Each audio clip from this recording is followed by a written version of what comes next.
Ladies and gentlemen, it is that time again, and what a momentous time it is. Happy anniversary. You're listening to ATACS, episode number 25. We have been doing this for a year. It is November 5th, 2017, and according to our official record keeper, Mr. Flex, we started this November 6th, 2016. So we've been doing this for a while now, which is awesome, and we hope to keep doing this forever. Literally never stopping, just bringing you talking about video games every 2 weeks for the rest of time, really. And joining us today is Mr. Nate from Lindale, North Carolina. Hello, Nate. Hello. So how do you feel after being in for a whole year? I mean, it's pretty cool. I don't actually know the number of episodes I've been on, but I'm sure it's more than one, because I think it's more than one. Yes, I think I remember you being here before, at least once or twice. Another guy who's been here for more than one episode, Mr. Ryan from New York. How are you? I am fantastic. I am trying to adjust to the fall hot and cold swings. Yeah, that's the dreaded sinus busters. 70 one day, 40 the next. That's not fun. Yeah. My body is like, what are you doing? Yeah. We actually had the AC kick on and then the heat kick on like 2 hours later, which was a wonderful experience. But anyway, moving right around the table, Mr. Flex from Raleigh, North Carolina. Hello, Flex. I'm going to keep talking about video games till the end of time because I really, honestly don't know how to do anything else. Yeah, I'm kind of right there with you. And you'll find that guy with like the top hat and the cane and the mustache when you get to the end of time. Okay. Well, maybe I'm closer to that than I thought. If you're already seeing that guy, you should probably get some help. Yeah. Okay, let me write that down. Yeah, you should just go ahead and take a little note. It's okay. The rest of us will wait. And moving on, Will, how you doing, big guy? You know, I'm fired up. Fired up? I mean, you fired up? So you've been absorbing power from the great city of Greenville, and you're just ready to unleash it all?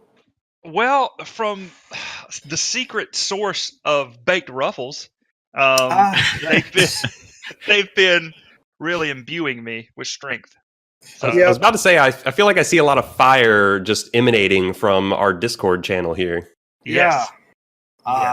Yeah, and you know what? Baked chips are amazing. I had to stop buying them because I couldn't stop eating them all at the same time. And that was kind of a problem. But luckily they're conveniently packaged in, like a 1 pound bag. So you can just have your single serving and you're ready to go. Your single 1 pound serving. Limit yourself to just one at a time. Just 1 pound at a time. And that was my problem. I was gaining too many pounds by eating too many pounds of baked chips. But so last Friday, not last Friday, the Friday before, was the video game apocalypse. A bunch of stuff came out, and I think probably the biggest thing to come out is Mario Odyssey. I know a couple of us have been playing that off and on, but Nate, let's start with you. What's your experience with Mario Odyssey been so far? Oh, that's a pretty cool video game. Yeah. Let's see. So it is a video game. I have it on pretty good authority that it allegedly is a video game. All right. Okay. I thought it might have been like a costume simulator. Well, it's also that. It's a multifaceted kind of game. Yeah. It's a subgenre of video games. Mm-hmm. Mm-hmm. Finally, Nintendo's getting in the hat business. Yeah, you collect moons and hats. All right. And your Mario on an Odyssey across the many worlds of weird Mario alternate reality. Is it the Mushroom Kingdom? So I don't know, because they refer to every level as the something kingdom. Right. I also have a follow-up question about that. So you collect moons in Mario Odyssey? Yes. Mm-hmm. So which kind of look like unripened bananas. Sure, it's and when you get the what is the triple moon called? It kind of looks like a bushel of bananas. Mm-hmm. So has Nintendo rounded out their astrological bodies that you collect in their various Mario games? I guess so. You get stars, you get shine sprites in Mario Sunshine, and now you get moons. But you never get planets, so or black holes. Yeah, I guess, I mean, they've still got, I'm sure they've got a lot of games to go. Comets, black holes. you could get that. Mario Odyssey. There were 2. comet stars in Mario Galaxy. That's true. Yep. Yeah. So Mario Odyssey, you have a hat and you throw it on things. You become those things, and that's I've been having a lot of fun with that. That's been a lot of really interesting things there. Yeah, it's one of those mechanics that when they first showed it off, you're like, okay, that's kind of different, but you're also, or at least I thought maybe that would be a little gimmicky or either over or underused. But I feel like they pretty much nailed the balance of that. Like, I'm always jumping in and out of guys, but I'm still playing a decent amount as just Mario, and taking over enemies' beings and forcing them into servitude is always useful in some way, to get around the levels in a different way. Like, I was just playing a water level, and boy, is it nice to turn into fish and just swim around and not have to worry about your air. That sounds like fun. Yeah. Yeah, I saw it was the last E3 where people were like stacking up all of the various announcements that had come out from Sony, Microsoft, Ubisoft, and then Nintendo's was basically like, what if you had a hat and you throw it on that thing and then you became that thing? And that was like the entirety of the Nintendo E3 press conference. But that's a pretty fun mechanic. That's held up pretty well. But the thing the thing I think I was most surprised about, and maybe I shouldn't have been, was when I started playing it all of the runs and the jumps and everything, it's like, oh, this is like Mario 64 but on the Switch. Yeah. I mean, and the little side hops and long jumps, it all just worked out almost the same to where I felt like I could just go. Like there was not a learning curve. It was like fun from minute one. Yeah, it's kind of weird because it does basically control the same way that like your 64 or Sunshine Without the Flood does. And like they don't really tutorialize very much of that, right? Which is kind of interesting because, like, Yeah, if you're playing those games for a long time, you kind of know all those moves. But yeah, they give you the way they do the tutorial is actually kind of annoying to me because they do it like anytime you go between a kingdom, your hat like sits down in the ship and he's like, "Hey, let me tell you about one of the moves you can do." It's like, I know I've been butt stomping for 3 hours already, dude. It's okay. I got it. It is kind of for silly. Years, really. Yeah, for decades, for like 20 years. They have to include those mechanics in there because otherwise, somebody who'd never played other Mario game would know.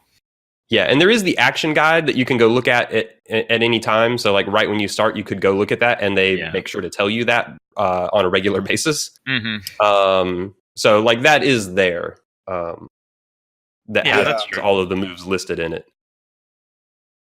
But yeah, you're both totally right that like Mario 64, Sunshine, and the Galaxy games, like we've had these same 3D Mario controls for a long time in a lot of games. So like for those of us who have played those, like you click right in.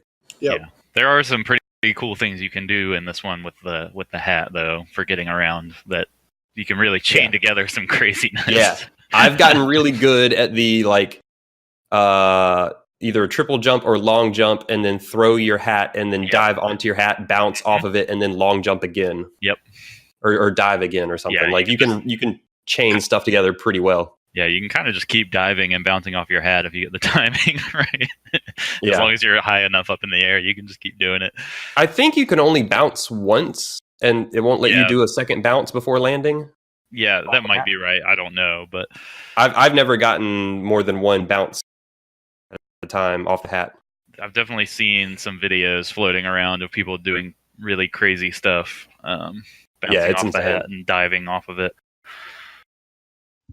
Yeah, and I actually haven't gotten to the point where I have that timing down quite yet, but I'm only like an hour and a half in or so it's not like I've played just enough to know that I like it, not enough to have really mastered any of the timings for the new stuff.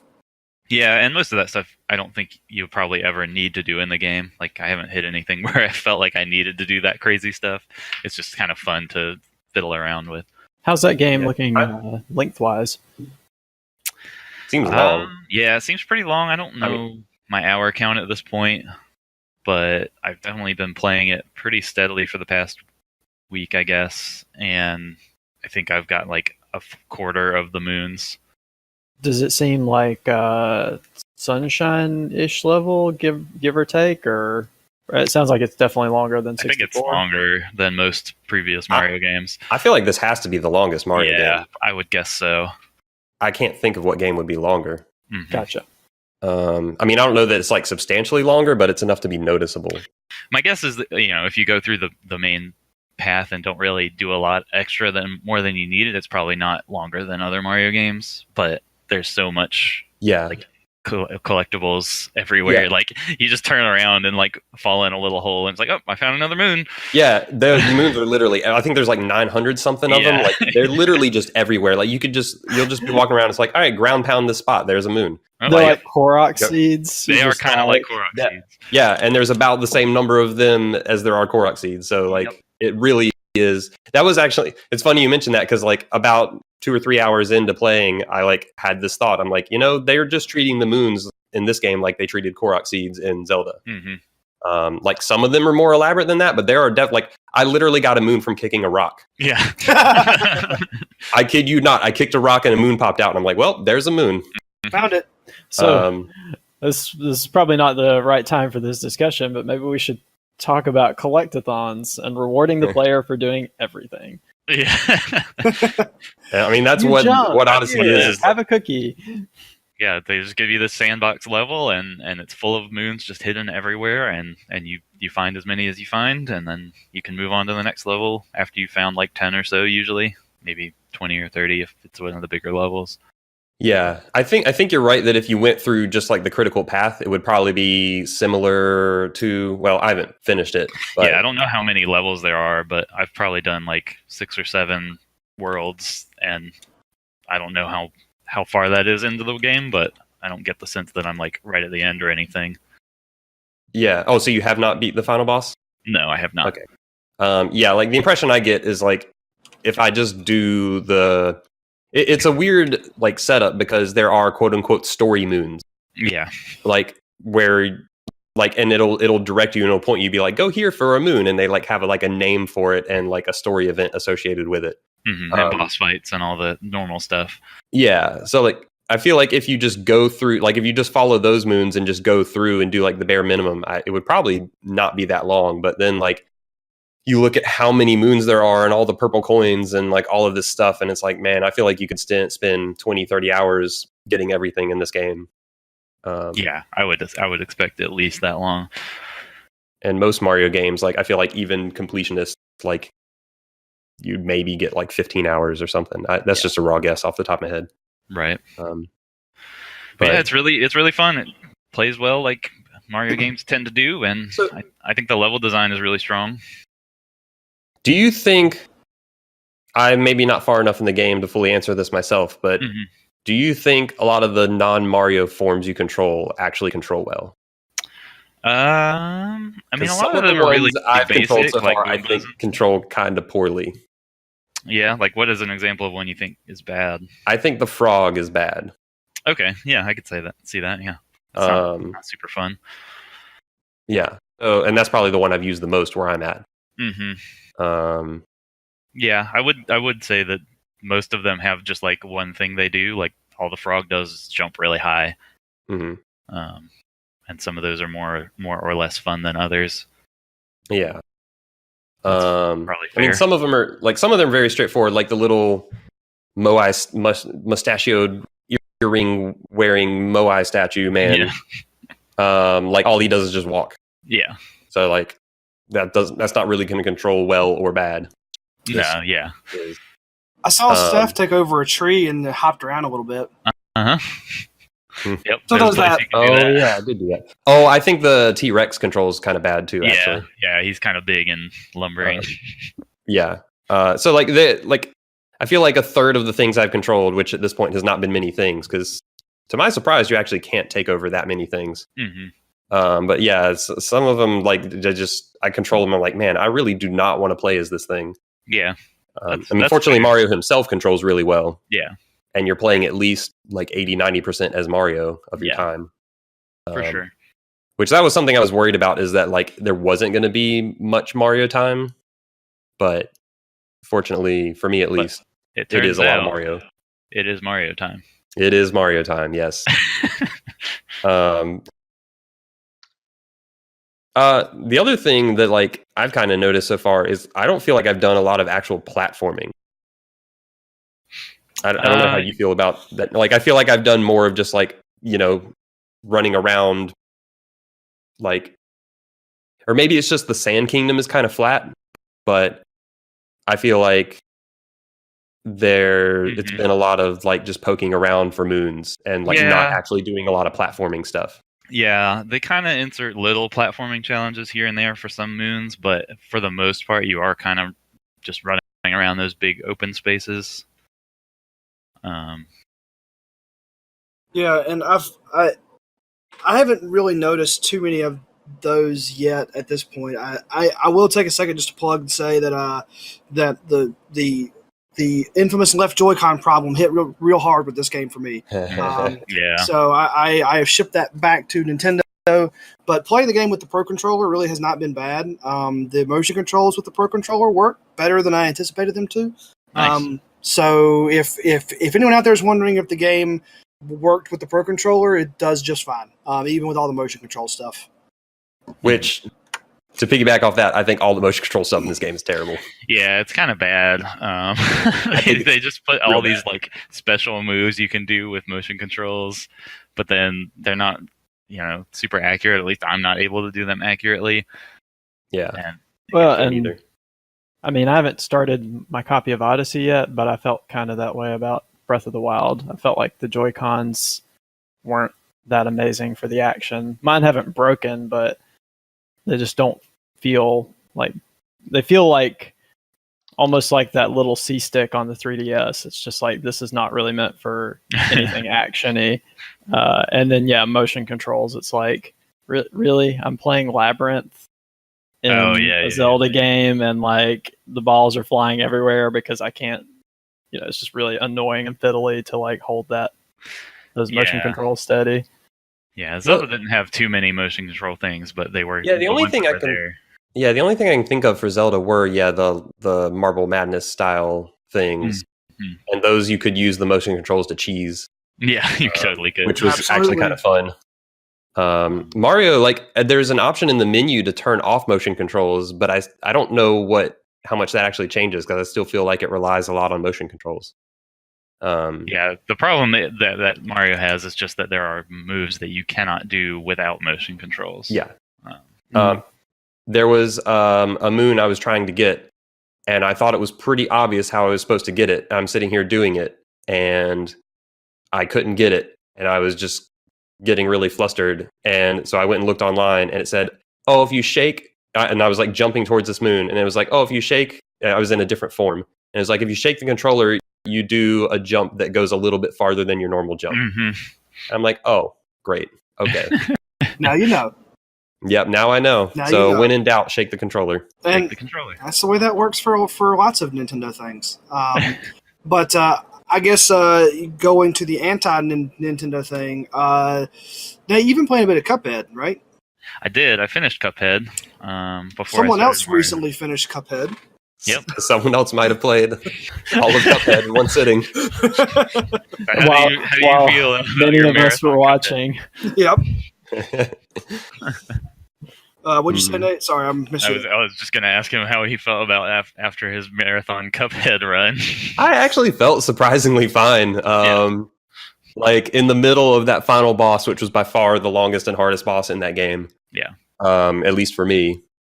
Which I don't know if that was just because I was tired or what, but like that was definitely the one that took me the longest. And there's definitely a part in the middle of it where it's like, all right, like I'm just like in this weird like tunnel vision state of like, I don't know what else exists in the world. All I see is this, devil sitting on a chair, and this purple thing keeps running out from behind the chair. That's all I know in life anymore. That's all I know.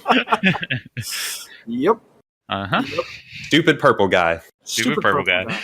Oh, it's the bane of my existence. The real final boss. That was kind of funny because everybody in the chat was like, "Yeah, you're getting to the final boss, but I don't think he's as hard as these other bosses." And then I come back like an hour later, and you're like, Yeah, like I said, I don't know if it was just because I had been playing that game for so long, but to me, that was by far the hardest boss. It was legitimately hard. I don't know if he was the one I had the most trouble with, but he is a hard boss. Yeah, I think the other two I remember having trouble with. Where there was some giant robot where you're in a plane. Yep. That one gave me a lot of trouble. That was probably the second hardest one for me. And then the other one that I don't know if it actually took me that long, but it felt really frustrating was the bee boss. Okay, yeah. And it was because the triangle, like she summons this triangle thing that shoots other triangles. And every time she'd summon it, it'd summon right on top of me, and I wouldn't have anywhere I could run to.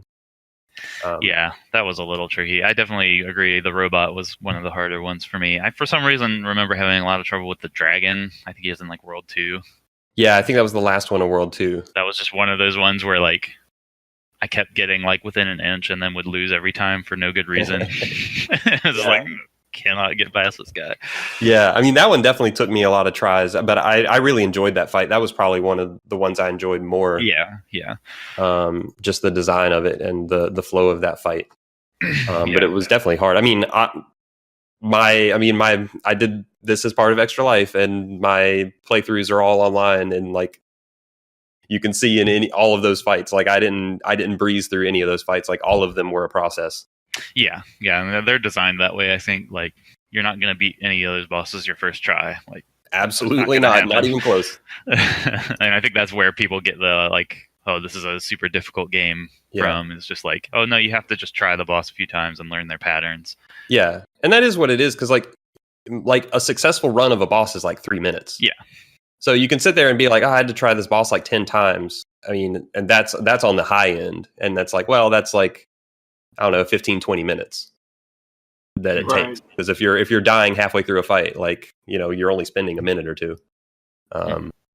So yeah, it's definitely like a learning process. Like you're going through, you're learning the patterns. And something I definitely noticed as I was playing is like the boss attack patterns are not static. No, they're definitely not. There's actually a lot of randomness in that game, which kind of surprised me at first. Yeah, there really is, which felt like it made different runs like easier or harder sometimes. Yeah, like a lot of the bosses for me, it was like I would get 90% there by like learning most of the patterns, but there was always the one or two patterns that I couldn't figure out, and then I would get that last 10% just by them not using that pattern randomly. Yep, I'm with you on that one. That definitely was my experience for some of the bosses. I didn't actually get any better at this. I just got lucky. Yep, that definitely happened for me too. Yeah, I would get better up to a point, and then luck would get me that last little bit. Yeah.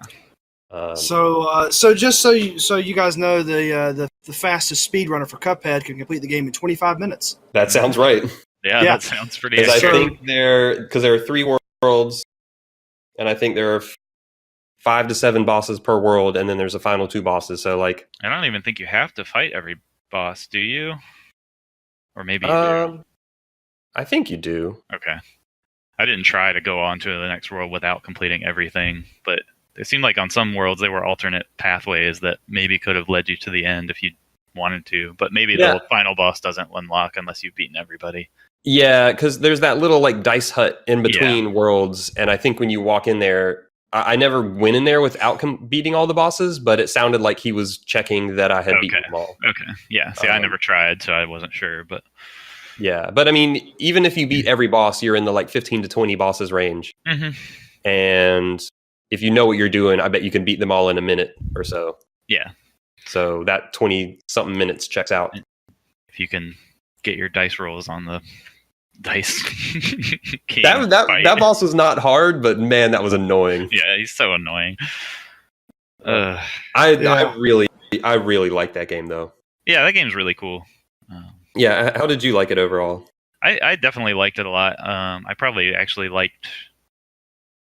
I guess, you know, I think most people probably would say they like the style and look of it better than the gameplay, which is definitely true for me.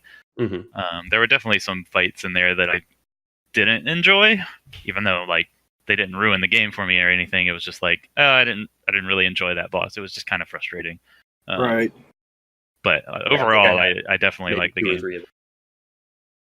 Yeah, I mean, people do talk about the look and stuff and style, which that game does have tons of style that's really great. Yeah. But I did really enjoy the gameplay stuff too. Like I did really enjoy those fights, and Hmm. I think there's a lot of variety in the bosses. Like I think they're all very unique, like visually, like mechanically, like just all around. Yeah, for sure. None of those fights felt the same to me. Like I never knew what to expect going into a fight, or even during the fight, the different phases. Like Yeah. some of those bosses change dramatically as you go through them. Yeah, and then they change immediately. So like you'll be doing fine, and then hit a phase you haven't hit before, and it's just like, oh well, now I'm dead. Yeah. Oops. Yeah, Sorry about that. Didn't quite know that you were going to turn into that thing. Yeah. Yeah. Didn't realize you were going to shoot projectiles all over the screen, and I needed to be in this one corner. Yeah. Now you know.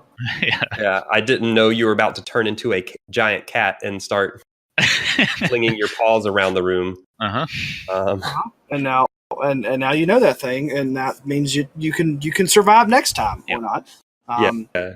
There's definitely a lot of just going through that learning process of like learning attack patterns and stuff. Absolutely. But yeah, I really enjoyed that game a lot. Like, I'm always very mixed on like quote unquote boss rush style games, but like I think this one did a really good job with just having like really strong core mechanics and then a lot of variety in the bosses. Yeah, it is just surprisingly, I guess, deep how much you can do with just like 2 different shots, 2 different types of attacks that you can customize, and the parry. And that's like really all you have. I mean, the supers come into play too, but like the core of the gameplay is like you can switch between 2 different types of attacks, and you can parry, and you can jump. Yeah, and it's and very simple, but feels really good. Yeah. What were your mainstay weapons?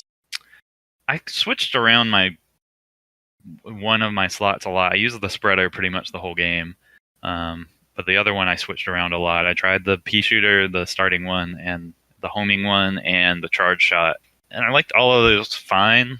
But I kind of probably ended up using just the standard straight pea shooter more often than anything else. Okay. I used that a lot, and I used the homing thing a lot, whatever it's called. Yeah. And then sometimes the spreader or the charge, but I mean the regular pea shooter and homing were both just really good. Yeah, they are.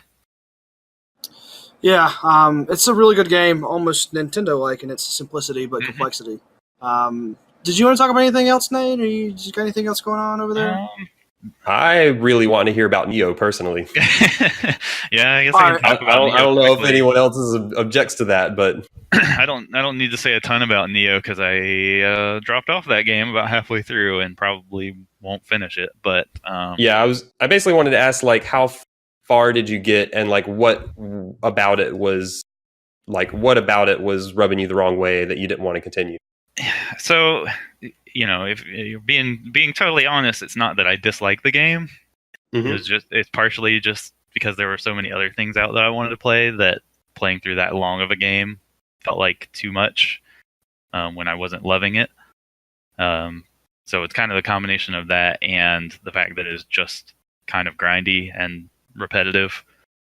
So it is repetitive. Yeah, so I would just kind of sit down and play it for a couple hours and feel like I didn't do anything that I hadn't already done 20 times, and then be like, okay, I guess that was fine. So I just wasn't loving it. It was not that I hate the game.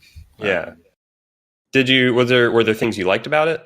Yeah, I mean, I think the core combat is good. I like the stamina recharging through the key pulse mechanic. I think that's really cool. Like active, like adding even another active component to an already pretty active game. Yeah. You have to be really on it. Yeah, definitely. Did you have a character that was pretty dodgy? Fairly, yeah. I definitely didn't do any heavy armor. I tended to stay in the light and medium armors. Dodged around a lot. I used the like chain whip things and dual swords a lot, so a lot of fast attacks or like area attacks. Right. Was there enough loot? There's way too much loot. Yeah, I was gonna ask. That was another thing I was gonna ask. Like, I kind of felt like that game didn't need loot at all. Like, where did you come down on the loot in that game? No, I wish it didn't have it, or it was way scaled back for sure. Yeah, because like the most disheartening part of that game was when I would finish an area or get back to a shrine or finish a mission and then be like, now I gotta sort through like 300 pieces of loot. Yep. Oh boy, it's like Borderlands all over again. Yeah, that was by far my least favorite part too. I should have checked with you if you realize this in the blacksmith or the market or whatever. Like when whether you're selling or dismantling, which I would usually dismantle. There's a shortcut way that you can just be like, all right, dismantle all white items or sell all white items, and then that would have been probably helpful. But okay, so I would generally just go through and break down or sell all the low tier items anyway. So that might save me a little bit of time, but I wasn't scrutinizing those anyway. Okay, good. Yeah, I would just like the first thing I'd do coming back from a mission would be like all white and yellow items just immediately dismantle in one fell swoop, like because you can go into the menu and just be like select all of these and then dismantle all at once. I would generally just go in and sort by level because you could do that. Yeah, and then I would look at like the top 2 highest level of the types of equipment that I was interested in, and then I would like sell everything else. Yep, pretty much. Pretty much all you need to do. Yeah, once I got to that point, dealing with the loot was pretty quick. Yeah. Because I realized like I got to the point where I felt like it didn't actually matter that much. Like, it didn't feel that like it mattered all that much. Which I would just like you said, sort by level, equip the thing with the highest number on it, and then just move on. Hey, make the numbers go. I just want a button that just says make the numbers go up. Yeah, well, find the biggest number, put it on. If that's a button that you need, let me introduce you to this little game called Time Clickers. You push a button, the numbers get bigger every time. Keep going. And then sometimes if you just wait, the numbers get bigger by themselves. All right. So I'm just saying, it's no matter what you do or how you play, the numbers going up. They only go up. The video games are alive. Yeah, it basically plays itself. Also, if you're looking for a retro version of that, you can play Progress Quest, which is available through any web browser now. Yeah, so if you want big numbers, there you go. That name says it all. Progress Quest. Anyway. Yeah. So, I wish that game would have had less loot and been like half as long, and it sounds like you're kind of in the same boat. Like that's really where I come down on that game. Yeah, I don't hate it, but there wasn't enough there to offset the things that were kind of rubbing me up slightly the wrong way, and I moved on from that to play Cuphead and Mario, which I think was a great decision because those games are both way better. Okay, yeah. And I really liked the combat in Nioh though. Yeah, no, the combat is really strong for sure. Like I think it's like one of the best like third person like action games I've played in a long time just for the combat. Mm-hmm. But it's all the stuff around the combat that's not great. Yeah. Right. So another game that kind of has combat. Ryan, you were wanting to talk about Pyre a little bit, right? A+ on the segue. Oh boy, I totally lost it there. You're talking about a game that has combat. Here's every video game ever. Video games have combat. Oh my god! And actually, I don't know if exactly if you would describe Pyre as like a combat. Yeah, that's true. I was kind of thinking of the basketball, and then I realized halfway through that just didn't work. It was too late to save. So you might have picked Pyre. Like one of the few video games that doesn't work for. That's true. That's true. But yeah, Pyre is a great game. I am looking forward to. We're talking about doing a spoiler cast, so I'm looking forward to discussing it more in some spoilery detail. I one thing I will say is you guys did a terrible job of describing that game. I think I would, if I were venturing a shot at describing that game at a high level, I would say probably if you took a mashup between like the Banner Saga and Bastion would be kind of where I would think those were kind of the elements that stuck out to me, because whenever I remember whenever I was like, what is this game? Everybody was like, oh, it's like soccer, basketball, action RP. And it's like, No, like the good parts of that game are really kind of like the good parts of a game like the Banner Saga, like where you're kind of setting out on a journey and you're kind of talking with these, you meet these illustrated characters and like, you have a lot of character dialogue and you're kind of in this like party or convoy or whatever. I mean, you guys can challenge that if you feel otherwise, but no, that's accurate. I'm actually pretty sure I said Banner Saga when describing this game at one point. But yeah, okay, like that game is like a lot of that game is absolutely like roaming around and talking to people. Yeah. Oh, and the only other thing I have to say about Pyre specifically is that Sir Gilman is the best. So, Sir Gilman's great. Huzzah! This knight loves you all. He is pretty good. That's pretty funny. I mean, that game has a wonderful cast all around. Like, yeah, I liked most of the characters, and the villains were also. I mean, I don't know that I liked them, but they were mostly pretty interesting as well. So, yeah, I mean, you could even argue that. I mean, there are layers to all the characters. Like, you could even have arguments on who's even a villain and who's not, because they all have their quirks and good and bad things. And perhaps we will, but Mm-hmm. almost. But yeah, the other thing I wanted to talk about, we have been talking about Mario games and Zelda games. Before we move on, did you actually like Pyre? I don't know if you said. Yeah, I said it was a great game. Very first thing. All right, sorry. Great game. Movie. Yep. Yeah, huge fan. Yeah, the other thing I was going to say is we've been talking about Marios and Zeldas and Switch games, and I have finally spent some time. I had mentioned on earlier episodes that I had built up a little bit of a collection of Famicom games. So I finally spent some time these past couple weeks digging into those. Yeah.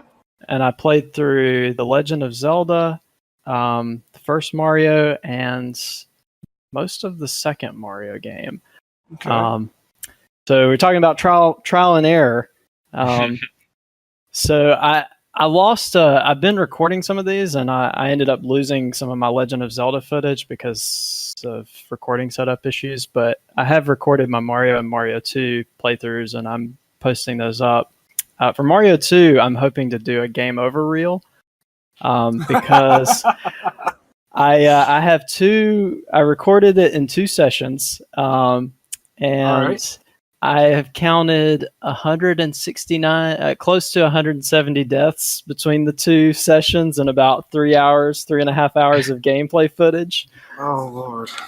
So if you want to watch me suffer, maybe I can point you to some streams of me playing Super Mario Bros. 2. Nice. And I mean the other games. Oh, go ahead. I was just saying, as someone that's a big fan of your suffering, I can't wait until this gets uploaded. Yeah, I mean, the other games were definitely more challenging than I remembered, but if you've played the Super Mario Bros. And The Legend of Zelda a lot, then you kind of know what those games are. Yeah. So yeah. All right. Good times. So have you noticed, or are there any noticeable differences between the versions for the stuff that you played here in the U.S. and then what you imported? Yeah, that's interesting. So that's one of the things I talk about a little bit in my recordings because, for example, The Legend of Zelda uses the Famicom disk system has an extra sound chip or more memory. So The Legend of Zelda disk version has slightly different sound effects. Plus, the discs have load times and things like that as well. And the text is all in Japanese. But a game like Mario, actually, like the original Mario, has basically no differences, which was a little surprising to me, but it kind of makes sense because I'm guessing that Nintendo, that was one of their very first games, and they wanted to make it compatible with both the cart and the disc. So they probably, either they just made it as simply as possible, or maybe they just wanted to make it kind of like, work the same way for both, for both inputs. Right. But okay. and then Super Mario Brothers 2, that's the famous, I guess, Lost Levels, and the graphics are kind of interesting on it. It's kind of like what you would expect if they took Mario, the original 8-bit Mario 1, and made a sequel in 1986 or 1987. They've like tweaked the graphics and kind of improved a few things here and there. Okay. So, well, that's pretty awesome. Have you been digging your teeth into anything else, or is that? I'm hoping to get I have Doki Doki Panic and Zelda 2 on disc that I'm hoping to play and record. And then after that, I've got a couple odds and ends. Like I have Famicom Wars and Valkyrie's Quest that I might poke around a little bit with, but I don't know if I'll invest the time to really push through those games. All right. Pretty curious about Doki Doki Panic. Yeah, I was about to say I can't wait for the Doki Doki Panic Minute in 2 weeks. Yeah, that should be fun. All right. Well, yeah. So we will eagerly await the next Famicom update. Will, you've been kind of quiet over there. How you doing, guy? I'm pretty good. Pretty good. Yeah, I was trying to rack my brain to see if there was any particular questions I had about some of the things that were kind of going on. I did read our very own Flex posted an intriguing blog about Pyre and the way that people sort of cope with, I guess, failure or cope with sort of circumstances that may be negative. So I guess I was also kind of curious if Ryan, you felt, was there anything, I guess, any sort of lessons or any sort of parallels that you could draw, in Pyre from the characters that you were kind of playing with and that you were dealing with to perhaps something you've witnessed in life? Well, that is a deep question. I mean, I definitely would say that a strength of that game is some of its themes. And I don't want to get too spoilery here, but right. I guess he had to get spoilery when he went into it too. Yeah. I mean, there are definitely some things about like trust and failure, and mercy, I would say, are some themes that the game touches on right. pretty well. And I'll probably cut it there to avoid. Sure. Gotcha. Yeah. I guess for me, it's initially, I didn't love Bastion. I thought the narrator was cool, and I thought the soundtrack was cool. Transistor was a little bit weird, but I enjoyed. But I enjoyed the kind of story and some of the implications, and so I wasn't like immediately like on the Pyre team. But I'm actually curious from both Ryan and Nate, and this is like, I guess, for Will's reference. I personally like Pyre's story much better than either Bastion or Transistor. I don't know if both of you feel similar, Ryan and Nate. Oh boy. Asking the hard-hitting question. Yeah. So I'll give you yes, like unquestionably. It's definitely the most story. Yes. Story-wise, I feel like Pyre, it's just better all around, but then like you said, you have interesting characters, and Bastion, I liked Bastion as kind of a setting. Yeah. And I like some of its characters, but it felt more like it felt more like just a setting, like a very interesting setting to play a game in. Yeah. Like it had enough lore to get you interested in the game, but it wasn't really a story piece.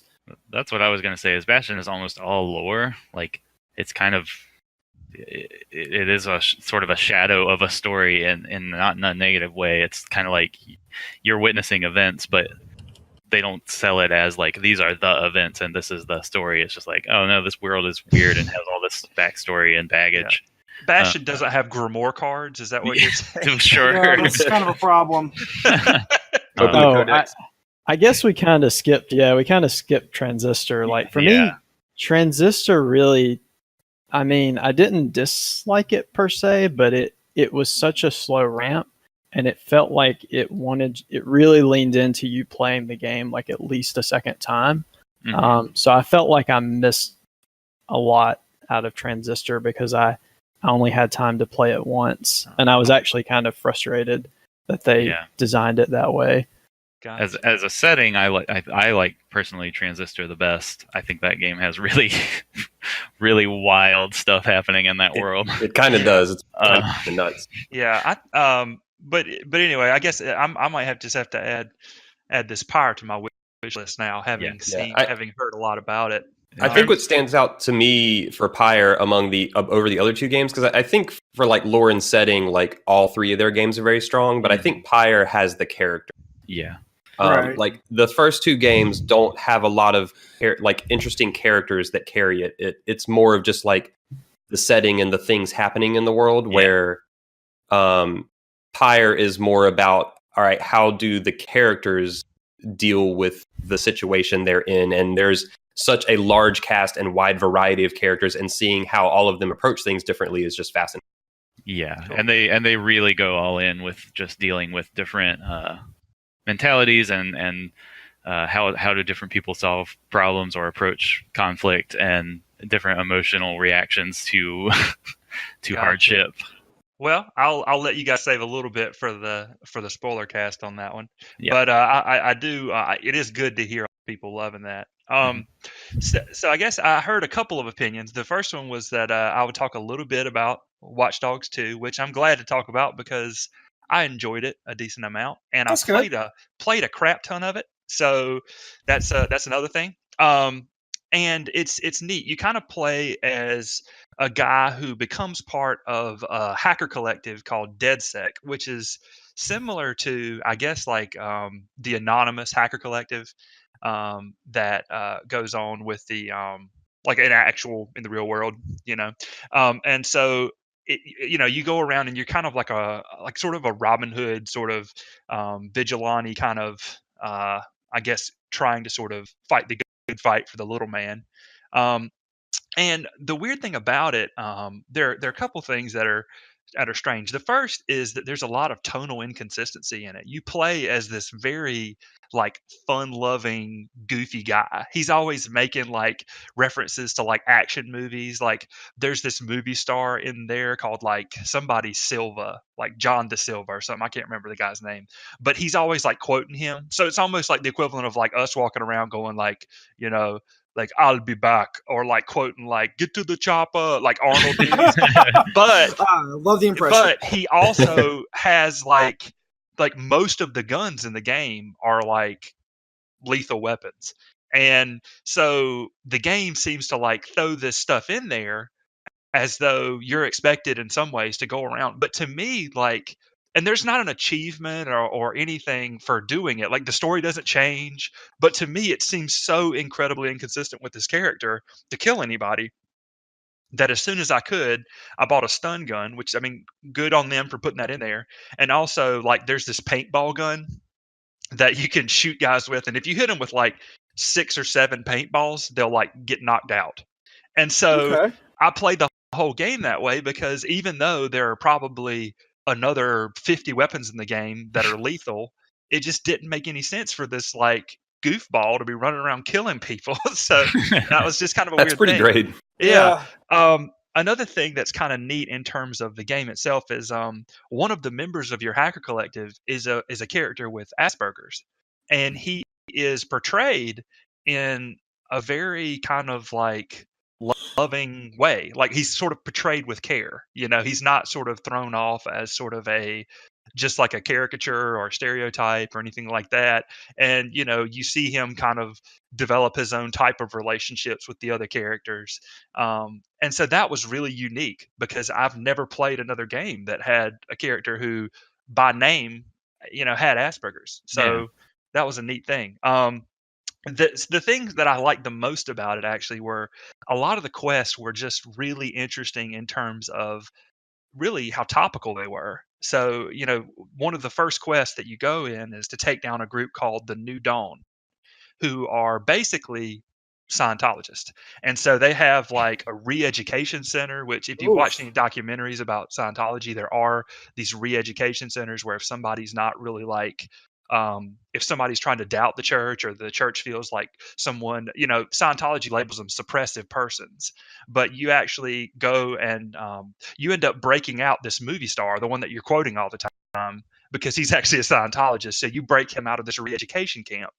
And of course, I have a lot of bones to pick with Scientology, but one of them is that Scientologists don't believe in psychiatry and psychiatric medicine. And as I'm in my real life, I'm a counselor, so I'm really not a big fan of Scientology for many reasons, but that among them.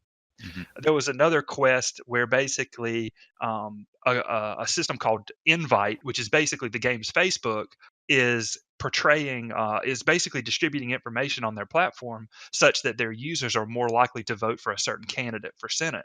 And so how oddly topical is that? Yeah. You know what I mean? And so so you basically go in there and try and sort of figure out what's happened and how to sort of switch things up a little bit, because of course, and when you look at it in the real life, it wasn't clear, and I know we're not going to get political on here, but it wasn't clear that Facebook itself had a bias, but the way that Facebook was set up made it easy to exploit, and still makes it easy to exploit. There's another one about self-driving cars where basically you hack into the software for these self-driving cars and find out that they have a sort of piece in the software where if you get into a wreck where one car is going to hit another one, the company has created these what they call life scores. And these life scores are basically just meant like, okay, so this person is more important than this other person. Like, maybe they have more responsibility, or maybe they have more money, or maybe they have who knows what it is. Maybe they're in a higher echelon of society. And if you were in a situation where these two cars were going to get in a wreck, the software would calculate the life or use the life score of one to figure out which one to kind of save. That's some Black Mirror shit. Yeah, that's exactly what I was thinking. So it's interesting. There are a lot of like cool quests like that, and really it seems to be playing with the idea of big data, which has become more and more and more important.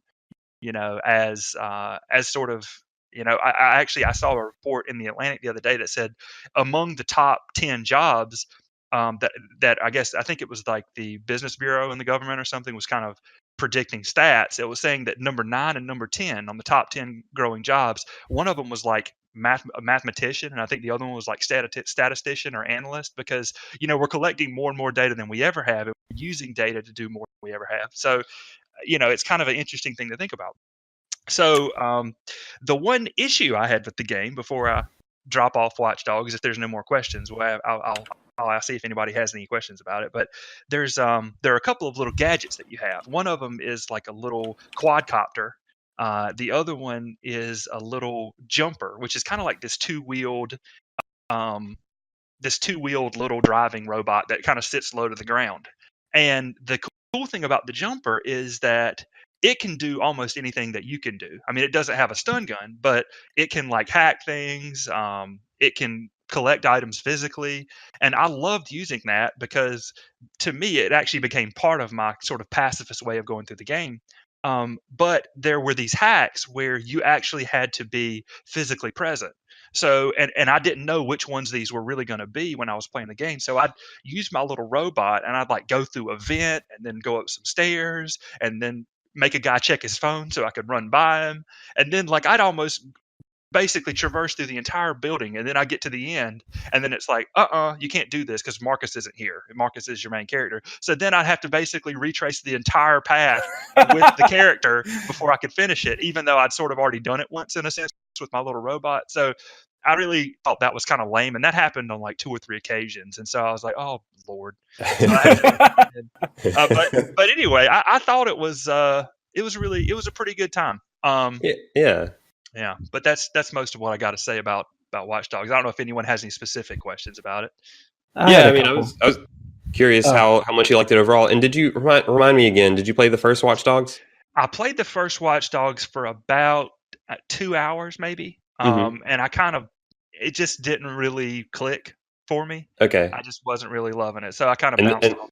Yeah, so I'm guessing this one felt like a substantial improvement to you, or you liked it a lot to me more. it did. And I think it's funny because some of the criticism that you probably remember at first Watch Dogs, I mean, how bland your character was there, Right. how like Jim Sterling talked about how Aiden Ubisoft Pierce. Ubisoft marketed this hat. It was like if you got a collector's edition of the game, then you got the iconic Aiden Pierce hat.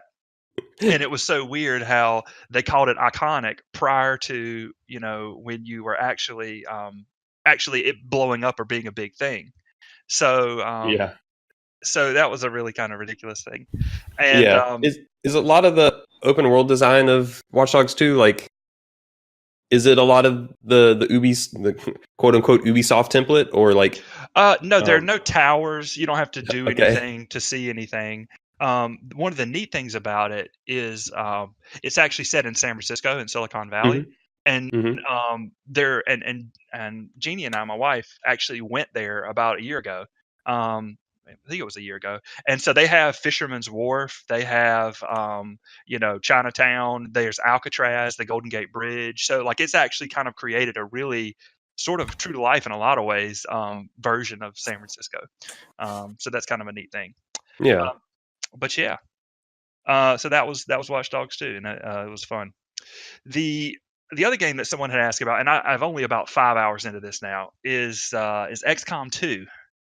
So The second that XCOM game. the second of the the second of the new school of XCOM. Let's Like the let's 10th hear overall. it. And it is very so far, and that's all I can really say.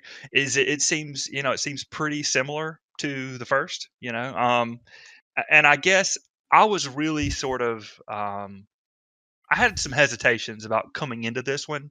I remember reading an article, and I actually saw the article again earlier this morning where it was very close to release, and I think the game director said, this game isn't hard enough, and we don't have enough. There's not enough tension, so we need to ratchet it up. And I think it kind of shows that this is a tougher game. Two of the scenarios that have been the most frustrating for me thus far. The first one, and one of the things they added is pretty much. I think I've only played one mission thus far that doesn't have a time limit, and I've never been a really big fan of that. And it's interesting to think about this with respect to there's a game, I guess, like a game critic or a games media guy that Flex follows called Mark Brown, who did a video recently called Saving Players from Themselves. And so basically, it really kind of segues pretty well into XCOM 2 because one of the things that the video talks about is that I think it even brings up XCOM 2 because so many players were inching forward using their Overwatch. Yeah, Which the Overwatch creep was a real yeah, thing in that first game. and so they were like, well, how can players to take more risks to get out there? And I think the changes they've made to the game have kind of done that, but I guess I feel like it's just lent to a lot of frustration for me. So one of the first missions I played where this kind of came into play was I was trying to rescue this scientist or something, and I got to the point where I killed all of the enemies on the level, and then I rescued the scientist, but I couldn't quite get any of my guys to the evac zone. And then the time ran out, and the mission failed, and I was like, okay. So then That sucks. I reloaded and to maybe like a turn before that and tried it again, still couldn't reach it. Then I saw that I had another save about 3 turns prior to that, and I did that. I still couldn't get it to the evac, so pretty much I had to replay the mission. And I think it annoyed me so much because like I just felt like it was kind of just pushing me, like if let's say if instead of having my time run out and then the thing arbitrarily end, why don't you bring in more troops and let's just see what happens? Yeah. Bring in troops in the front and the back and the side, and I mean really kind of push me in that sense, and then we'll just see where it goes. But if it's just like an arbitrary counter in the top that counts down and there's no enemies on the screen, I just was like, oh my gosh, So that was lame. Then I played a mission actually right before we started ATACS, and this is the last thing I'll say about it, but I set up this ambush on these 2 turrets, one of these goofy snake guys, and another guy, and I took them all out pretty well. But my guys can't shoot worth crap, even though I've basically dedicated all of my research to making them better. Almost to the exclusion of other things. And so we successfully take down this ambush, even though 2 of my guys get poisoned. Then we move up towards this console that I'm supposed to hack. Now, we get towards the console, and I realize that I can barely make it to this console. I'm probably not going to make it to this console, despite most of the time moving my guys, doing a double move to get my guys there. And so I'm almost to the console, and I realize it's like, okay, there are about to be guys dropping in behind you. And I'm like, well, they're going to drop behind me, and I'm going to get up to the console. So I move up to the console, and then I see there are 3 guys in front of me, and there's still another enemy that I haven't killed. And it's just it just becomes laughable because, like, I feel like there wasn't really another way that I could have played this mission. And because I have to get to this thing a certain speed, I have to hack it, and immediately the next turn, one of these snake guys like tongues one of my other guys from like 2 screens away, and then starts like getting him up, and the other guys come up and flank me from behind. And the thing is, I didn't feel tension so much as I just felt like annoyance. For me, it was more like they would shoot at my guy, and then I was like, oh, I hope they shoot you. Like, they start aiming at one of my guys. I'm like, it seems so ridiculous to me that it didn't feel tense. It just felt like unfair and silly. So I guess maybe I'll hit over a curve. Maybe I'll be over the curve soon, and then things will start feeling like my decisions make any difference to what's happening. But I've played a lot of these games. These sort of grid-based turn-based games like this, and I beat the first XCOM, and I thought it was pretty good time. But this one just has not really been giving me the best impression thus far. So that's where I'm at. Yeah, and I don't know. I've read what you're saying, just at various spots on the internet, which is, because I did play XCOM 1 a bit. Wasn't really my kind of game, but at the same time, it seems like everything I've read says that XCOM 2 is kind of just worse than the first one in a bunch of weird ways. But Ryan and Flex, I know that both of you guys played XCOM 2, right? Yep, Nate did as well. Oh, Nate, did you play it too? Uh-huh. I mean, like, is that kind of a fair assessment, just to say that XCOM 2 is like strictly worse than the first one, or is it just sort of different in various ways? It's definitely less like well crafted and polished than Enemy Unknown. That's a 100% true statement. I think past that it gets a little more nuanced, but like it's something about it doesn't feel like as smooth as that first game did. I actually liked XCOM 2 better than the first, than Enemy Unknown. I thought they made, in terms of balance, like they made just some kind of gameplay changes and some smart tweaks. Added a couple mechanics like stealth and melee. I liked what they did with the story stuff. And I just remember enjoying it enough to play the campaign twice when I first played it. But yeah, they definitely did do some things like turn timers, and I do think they leaned too hard into it. There are some ways you can kind of try and play around it, but it definitely, like, having that in every single mission, it's like kind of you get to this point where it's like, can I just have a mission where I don't have to worry about some big clock sitting over my head? It feels sometimes to me it feels like you're in a room. What are those spike rooms? And it's like there's spikes coming in, like the walls are closing in. You're like in an movie, and the spikes are coming in from both sides of the wall, and then they're coming in from the ceilings and the floor too, or just the ceilings. And you're like, and it's almost like I feel like I can see the developer trying to coordinate it, to like see how many spikes they can push in on me until I can just like I can barely get out alive or whatever. And I guess maybe that seemed too transparent to me in this particular game. It didn't feel as organic or something. I don't know.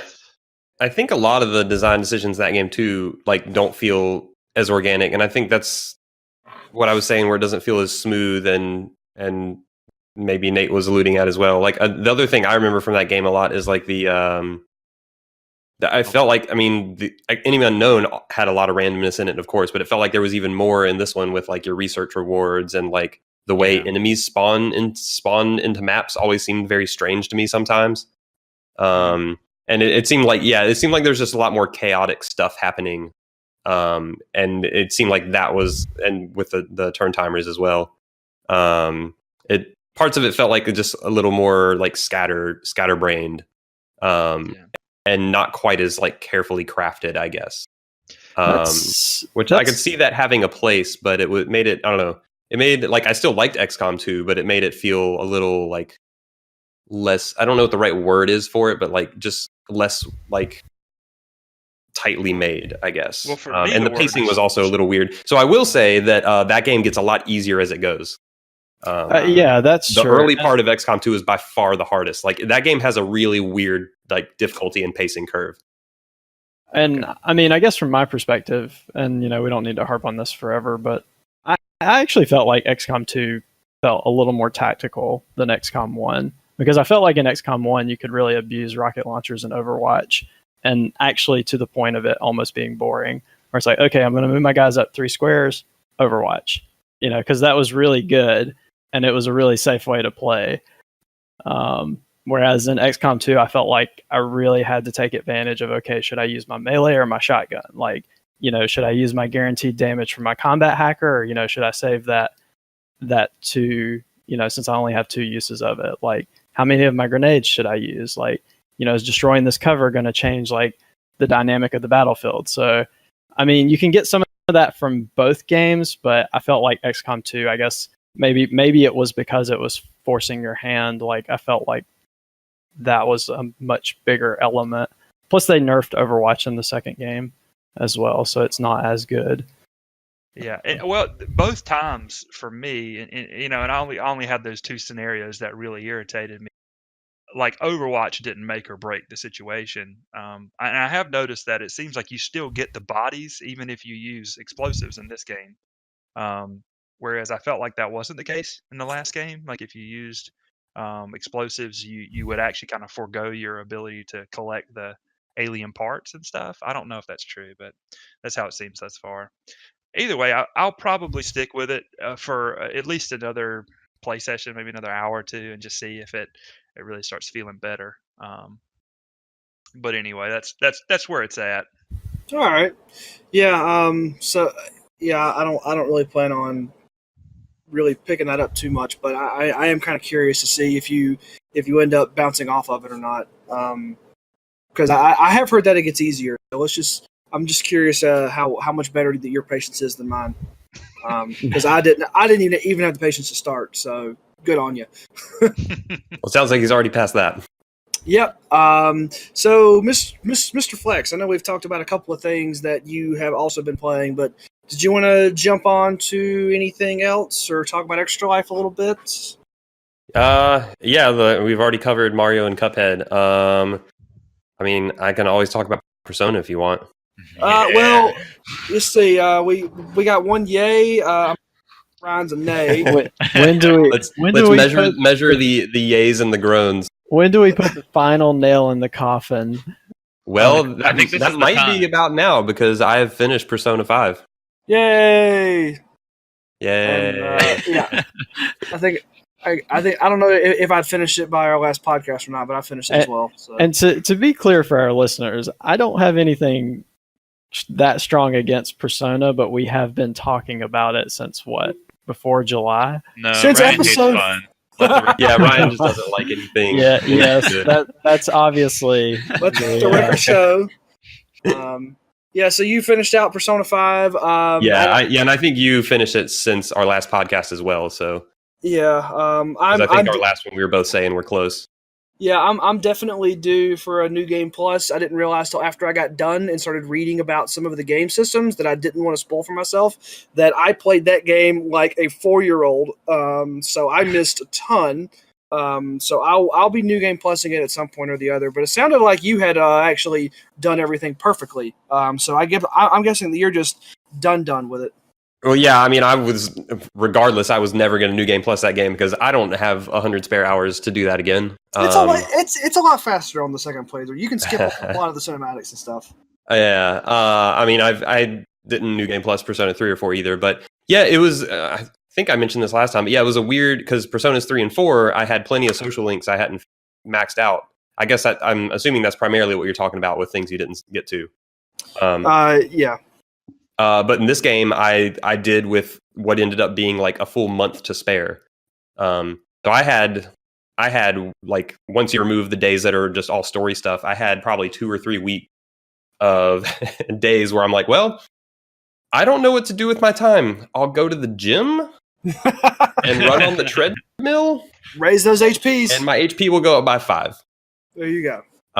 So yeah, that was a really odd thing to like have happen because I've never one of the interesting things about Persona to me has always been the fact that like it exists on this calendar and there are too many things to do in your life than you have time for. So it's always been just like a really real manifestation of time management. And I ended up not hitting that in this game because I maxed out everything with weeks to spare. So I was like, well, okay, I'll just go twiddle my thumb somewhere then. That's pretty funny. Which was very strange. Yeah. But yeah, I mean, I really like the game overall. I don't know what else to say about it at this point. No, that's fine. It's done. I liked it a lot. It got super anime at the end, which got really silly. Yeah, you mean really awesome? I guess. Yes, awesome. It got like full on Power Rangers, just like giant robot equivalent things, just fighting, punching each other. I mean, to me, that's the best way to end the game. Every game should end that way. If we're gonna go anime, why not go all the way? Exactly. The ending of Mario Odyssey should be Mario in a big mech suit punching Bowser, who's also in a big mech suit. I wouldn't be surprised if that happens. Game, yeah. Although Bowser would probably just like grow somehow through some dark magic or something. I'm looking forward to like The Last of Us 2's giant anime mech battle ending. Yeah, and the kaijus. Yeah. Yes. That one should be I mean, and all of these games have like every Shin Megami Tensei game, including the Persona games, like always have some weird escalating anime bullshit at the end, for lack of a better word. But I think Persona 5 like had maybe a bigger turn than I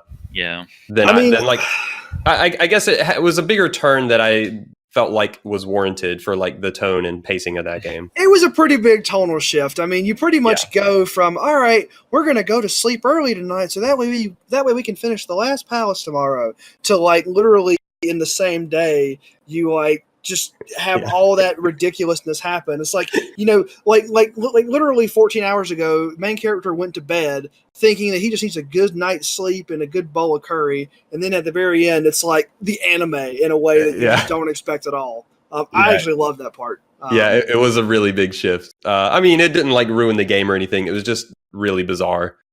And like for me, it was so bizarre it became comical. Like I really like it because they decided somewhere on the storyboarding, they're like, this seems a little like unbelievable, and then they're like, fuck it, let's just go all the way, and they did.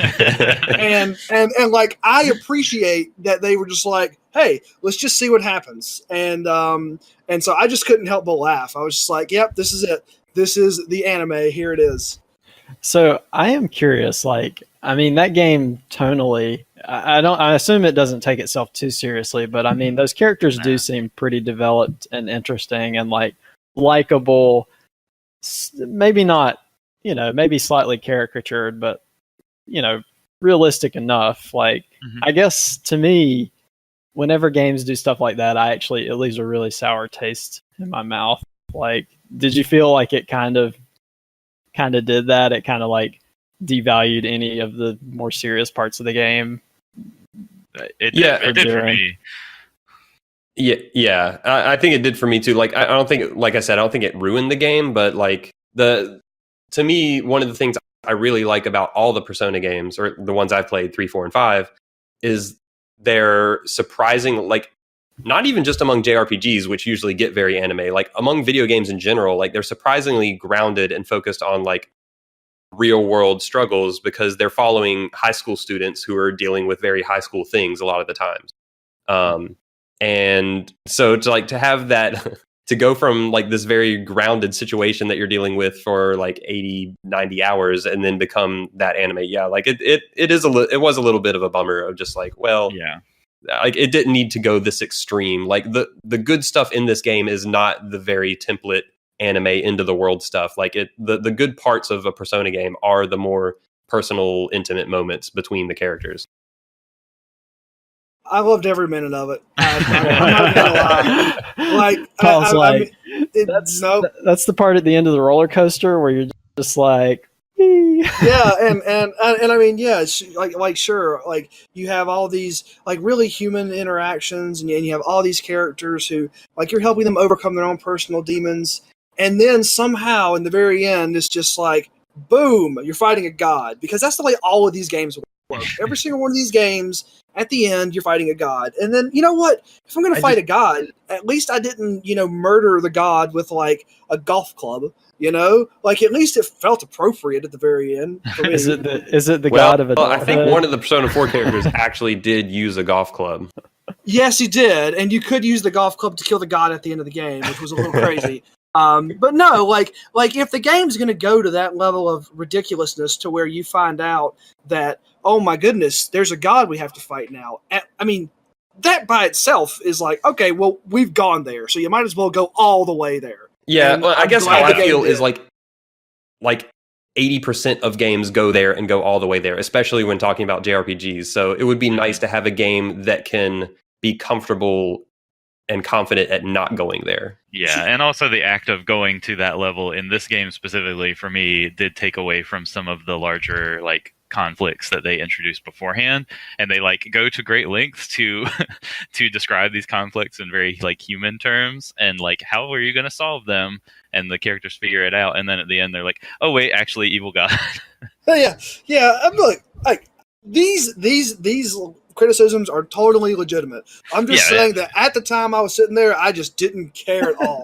I was like, yes, bring on the gods. We've come to this point. I am ready for the anime. And like, maybe that's just me not really taking the whole thing like super seriously, but I just thought it was kind of fun and kind of funny at the same time. It's like, all right, cool. And then they actually give you like the battle menu, sort of like how they did in Final Fantasy VII, where everything's grayed out and you have just one option, and it's like, you could have made that a cinematic, but I get to push the button that kills the god, and it's like, that's patently ridiculous. But at the same time, that is the most, satisfying X button press I've ever had, and it was, I don't know. I just thought it was just a big bucket of fun.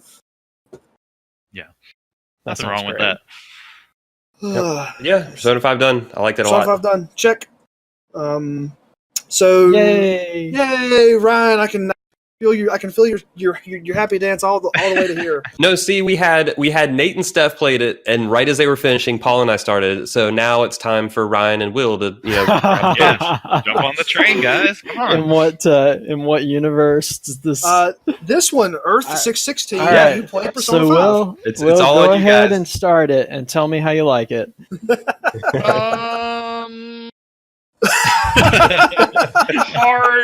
Hard pass. The hardest of passes. It's funny because we know you're you guys just said so about we'll accept Persona 4 instead. Everything that you guys just said about it made me. I was already at 1% likelihood of playing it, and I think that pushed it down to 0.25%. It gets real anime at the end. Oh, well, sign William up. He's like, just my cup of tea. Oh, that's funny. So Persona 5 done, and I guess we pretty much hit on everything else that you've been playing recently. Yeah, pretty much. Unless anyone had any questions about the non-Cuphead stuff I did in Extra Life, then yeah, we've covered all mine. Yeah, I didn't really have anything there. Are you going to? I assume I know the answer to this, but are you going to beat Super Rude Bear Resurrection? Probably not. Oh, really? Uh, Okay. Yeah, I mean, I'll take a look and see how much is left, but If you probably. could give I mean, I me- feel like I've gotten what I need to get out of that game, I was and I curious don't even think I'm about halfway through. So maybe like what would you say your brief 2 cents are on heat signature and event zero? uh, Heat Signature, I probably played for about 2 hours. That was the very first thing I played. I think it has some cool mechanics, but it also seemed kind of repetitive from Okay. the little bit I played. I don't know. Did you beat the game, Nate? I have not beaten it. I do want to get back to it. I've probably Okay. played like 5 or 6 hours of it. Mm-hmm. Is Do you it? think you'll finish it, Flex? Well, maybe we'll do this off the podcast, but I want to ask Nate some more questions about it Oh, because if it if he also thinks it's kind of repetitive, and I looked it up and it seems to be a fairly lengthy game Mhm. for what it's doing, then I might not get all the way through it. It's pretty repetitive. That game is a roguelike, Yeah, first and foremost, which is way different than Gunpoint. yeah. Like Gunpoint is a very tight, like 2 hour thing that you go through a progression and there's a story and you're done. Yeah. This game, like, as I started branching out and like seeing what it was doing, I was like, okay, like it wants me to run these missions over and over. Yes. And it seems like it's like a dozen hours of running these missions that in the 2 hours I played, all the missions seem fairly similar to one another. They're all very similar, but the random roulettes are always spinning, and you'll get the really wacky spaceships sometimes. Yeah. I've probably not gotten to the point where I see the wacky stuff. So like to me, every mission I did was very straightforward. Yeah, and you can always get straightforward missions by picking the easy ones. It's Yeah. like then they'll start layering on different levels of challenge. So it's like, oh, I'm trying to go through this just gigantic ship with like 7 layers of key cards, and I'm not allowed to be seen by anybody. But the enemies all have shields and like heat sensing stuff, and Right. and you I got could like see. 7 different types of teleporters that you can use to like try to like jump your way through this labyrinth. So it gets Yeah. pretty intense at times. Yeah. I would say. I could see that. What I will say for the first 2 hours is that you can get a whole lot of work done with just a wrench. Yes, absolutely. And sounds it great. seems like there are a lot of like roguelike-y style items that is just like yeah. you get flooded with all these items that have very specific purposes, and like it just seems like a lot to chew on. Yeah, there's a lot of random items for sure, and some of them are really fun to use, and some of them I don't know the use for yet. Right. Yeah. Right. But that's my early take on that one. Event Zero, I think Nate was watching during that part. I was had watching some frustrations with that one. I was watching during that, like going back and forth between feeling bad for telling you to play it and like kind of laughing at the whole thing. So my question for Nate is, was I just being dumb and missing obvious stuff because I had been streaming all day and was tired?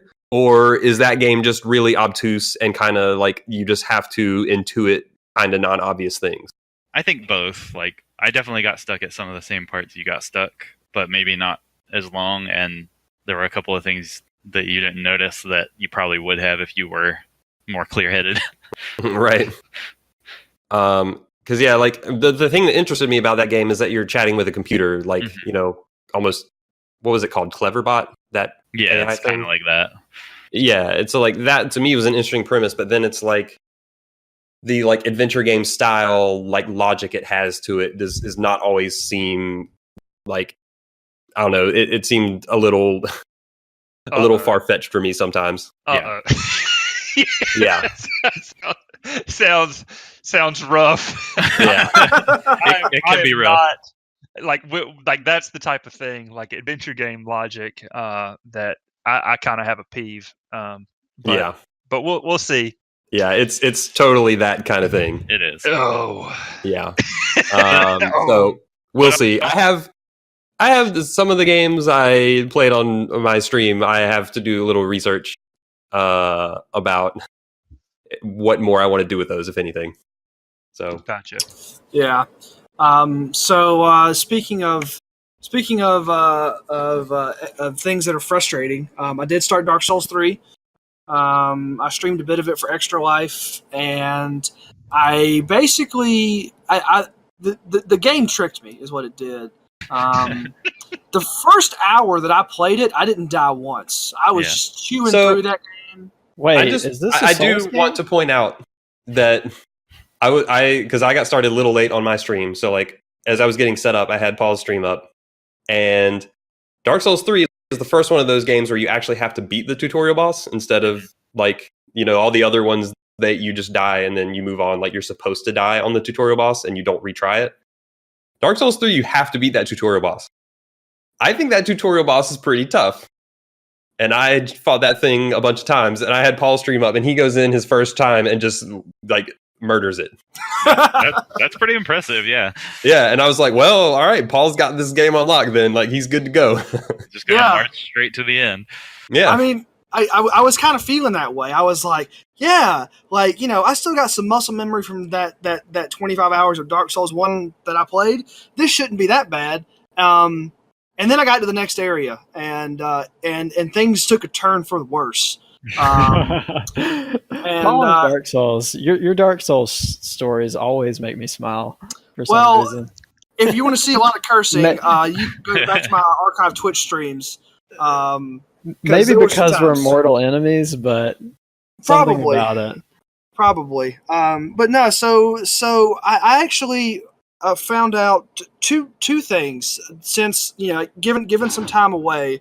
Number one, I don't need to ignore the level up system as much. That matters a lot. And I was just like, no, I just go level up whenever I want to like quit playing or whatever. It's like, no, those stats matter quite a bit. And by the way, go interact with the blacksmith. You're going to need to know how all that gear stuff works too. So once I poked around with that and sort of figured out all right, well, this is how this is supposed to work. Obviously the game got easier, but I was just playing it wrong. And the way that I was playing it wrong was I would get to a point and I would die over and over and over again on this one spot. And I would just keep throwing myself at it when really I should have just stopped, grabbed my souls, and went back to see what I could upgrade and then try again. Once I started doing that, the game got a bit easier. I did end up beating... So I took the advice of someone on the internet, which was probably a mistake. Yeah, probably. There's one part of the game. Yeah, well, see, I think a lot of people were playing that game for Extra Life because there were a lot of messages and a lot of bloodstains around.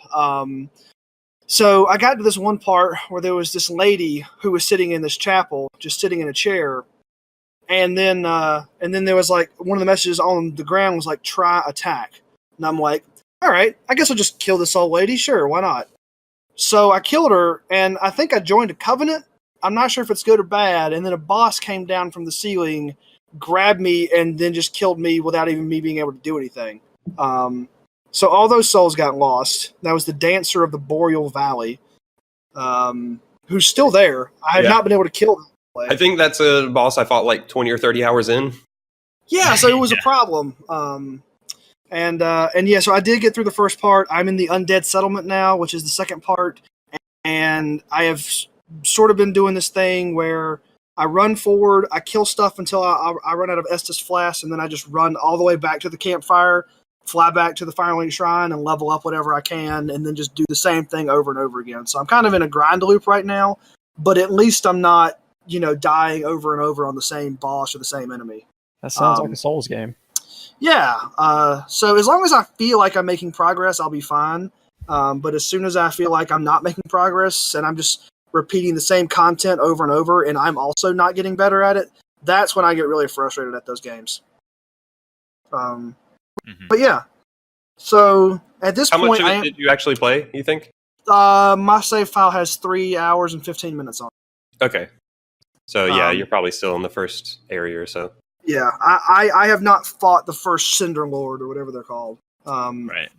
So I don't know how close I am to it, but my plan for that game is about an hour and a half per night. Because after about 90 minutes, that's when I just start getting worse at the game. And so that's just sort of like my hard limit is about an hour and a half before I either take a break or just stop for the evening, one of the two. Yeah, a core skill of those games is recognizing, oh, I'm just playing like trash now. I should do something else. Yep. It's funny because this is I think true. I realized in my streams I've done this year that I almost like games that are tough and I'm having to try over and over almost work better for me on streams. Mm-hmm. Which is a weird thing. I can't explain it yet, but yeah. So and that's really all that I've picked up. I mean, ever since I finished Persona, I just was not wanting to pick up anything because I knew I was going to be streaming Dark Souls for Extra Life. So I'm pretty much just going to keep on with Dark Souls and probably just, I've been playing a little bit of Harvest Moon still on the 3DS, just sort of off and on. Again, it's better than just sitting there watching paint dry, but I'm not convinced it's a good video game yet. I'm just giving it some more time. And we'll kind of see where it goes. I think I'm about 4 hours into that one. If I'm not having any fun, like there's the in-game count system, if I'm not having any fun by the middle of summer, I'm just going to put it down. I'm right about the middle of spring. So that's the middle of the first season that you start in. So I got a bit more time on that, but I'm not super impressed with what I played so far. I'm either not doing something right or the game hasn't introduced enough systems yet. Because I feel like I'm done with everything I can do in the first 6 a.m. to 9 a.m. on a given day, and then I'm just sort of roaming around bored for the rest of the day until bedtime. But I don't know. Like I said, either I'm doing something wrong or there's a game that's not going to get introduced until sometime later in the season. So I'll just have to wait and see. Yeah, just a quick meta question. I mean, I think you've played a couple other Harvest Moon games. Is that right? No, actually, this is the first Harvest Moon a Harvest Moon branded game that I've sat down and played. I never played Animal Crossing either. The only literally the first foray for me into this genre was Stardew Valley. Yeah, that was part of the reason I was asking is because I remember liking the SNES and 64 Harvest Moons and maybe one of the GBA ones, but I got the impression that franchise had become very formulaic or possibly even regressed a little bit, and that was where kind of Stardew Valley came out in this indie resurrection, people trying to recapture the things that they liked about the franchise and the genre. Yeah. And at some point they changed the name to Story of Seasons for some reason. Yeah, and so from what I can gather, because I did not do a ton of research on the internet, this was the last Harvest Moon game to be called Harvest Moon, and this was supposed to be the last good one. I mean, it's got an 8.5 on Metacritic for whatever you value Metacritic at. Okay, well, I mean that's respectable. Yeah, and that's part of the reason why I picked it up. I mean, it was one of those buy 2 games get one free. And just going through and just grabbing something, and I'm like, well, I've never played a Harvest Moon. According to the internet, this one seems like it is a good one of those. And I mean, one of two things are going to happen. Either I'm going to get to some point in the game where they're going to just really open it up and be like, all right, here's how you raise animals. Here's 72 more crop fields. Here's 14 more villagers that you can interact with and give gifts to. But right now, it's just they just haven't introduced a whole lot. So my days consist of doing the exact same thing every day, and I'm just a little bit over that now. So, all right. Well, I think we've probably talked enough about video games. This one went a little long. That's okay. We are going to take a break because there's a few news stories that we wanted to touch on. So we're going to take a break, and then after that, we're going to talk about the news. And there's a couple of things there. So stay tuned, and we'll be back right after this.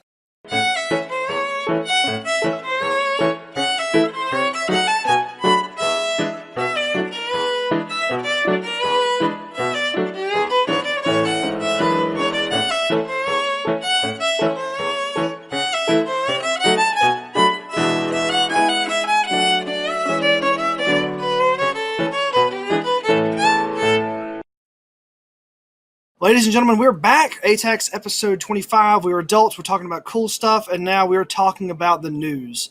There were several things that came out. We wanted to jump on a couple of them. The first is something that is very exciting and also very dangerous. World of Warcraft is getting a vanilla server. I played a lot of World of Warcraft for a long time. I played a lot of World of Warcraft on vanilla. I have fond memories of myself and Mr. Ryan running from the Barrens all the way through Silvermoon to Darnassus to take out the Alliance. That was a whole lot of fun. They've been going after private servers in the past few months, which had spurred some speculation that they might be thinking of getting into the classic server game, and they have finally announced that they are looking into it. There's been a couple of in-depth interviews with some of the development team, and from what I've been able to see, it is just straight up vanilla server. There are none of the quality of life improvements that they've made on that game will be on the vanilla server. It'll be like getting into a time machine back to 2009. No dungeon making, no quick teleporting, no of the matching systems, anything like that. So that should be kind of interesting and kind of fun. I'll be honest, I'm pretty interested in that, but I think I'm more coming from a place of nostalgia than anything else. Ryan, you're playing WoW right now, right? Yeah, I've been playing Legion for probably at least 6 months now. And I don't know, I've never had a strong desire to go back to classic or vanilla. So I don't fully see the appeal there. I mean, like, you give up a lot of quality of life stuff and content stuff. So, I mean, I do remember playing in vanilla, and I remember parts of it that were kind of fun, but I think they've mostly moved forward in that game. But I guess people are still really like enthused about those first years of Warcraft. So 40-man raids. Yep.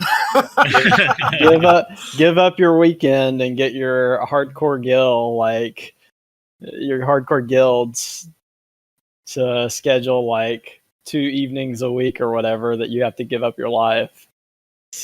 I also am really curious to see if they can sustain it, because I thought one of the reasons they've been kind of moving to the more modern formats is because, I guess I'm not sure if they've been able to sustain the kind of people to do 40-man raids. So now you have, 10-man, 20-man, 25-man raids and scaling. Then there's all of the tools that make it a lot easier to find a group at a moment's notice. Cross server, LFR, like lots of ways to participate in content without having to, have a professional organizer come schedule your guild and project manage your DKP and all that stuff.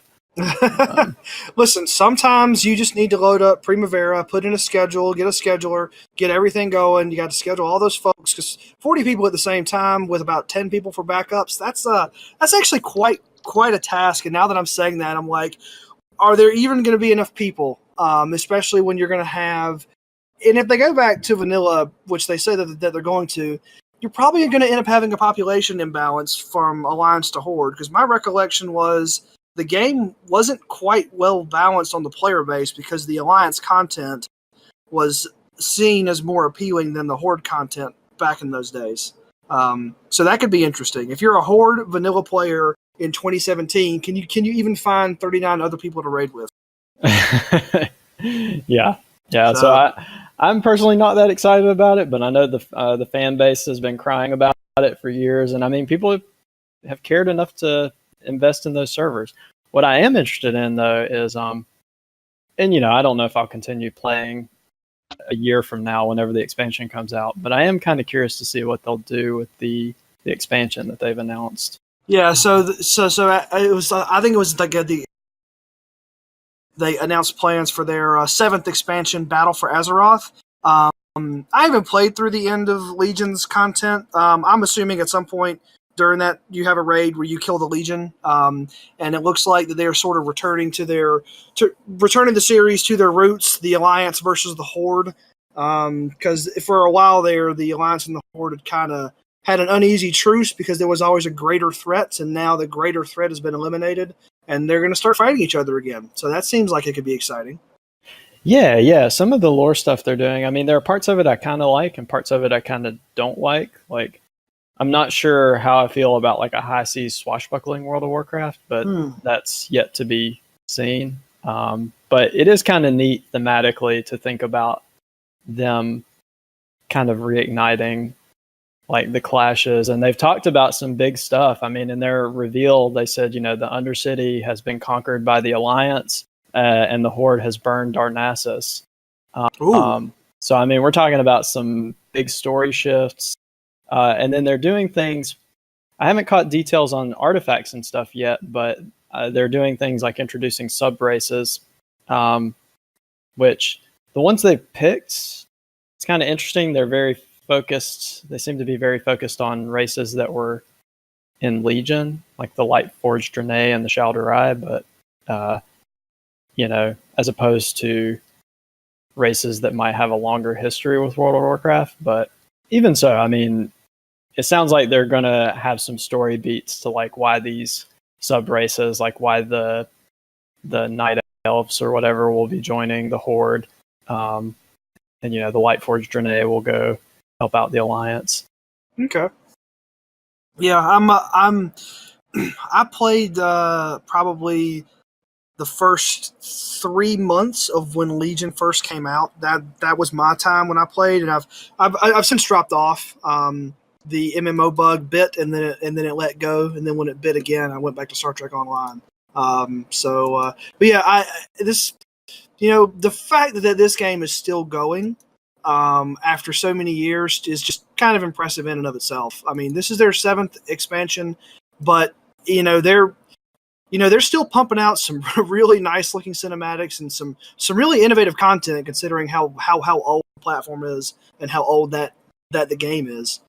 So I'm curious to see how well this one is received, because I know Legion was received very, very well. Yeah. I still enjoy Legion. They've done some smart story things and gameplay things. Yeah.